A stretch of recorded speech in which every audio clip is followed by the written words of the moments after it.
काहे ऋषियानु मोरी माई बताव तोहै कैसे मनाई। पूजा क विध नाही जानी बताव मई कैसे मनाई। बगिया क फूल मैया भंवरा जूठा रे बगिया क फूल मैया भंवरा जूठा रे। कवन फूल तोहका चढ़ाई बताव मैया कैसे मनाई। पूजा क विध नाही जानी बताव मैया कैसे मनाई। गैया क दूध मैया बछरू जूठा रे गैया क दूध मैया बछरू जूठा रे।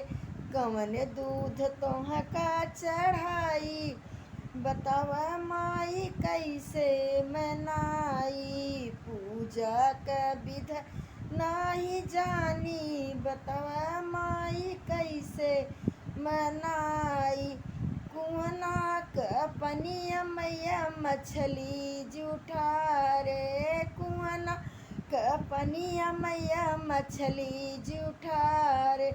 कैसे क धरिया बनाई बताव माई कैसे मनाई। पूजा क विध नाही जानी बताव माई कैसे मनाई। पेड़वा क फल मैया सुगना जूठा रे पेड़ क फल मैया सुगना जूठा रे। कवन फल भोगवा लगाई बताव माई कैसे मनाई। काहे ऋषियानु मोरी माई बताव तोहै कैसे मनाई। पूजा क विध नाही जानी बताव माई कैसे मनाई।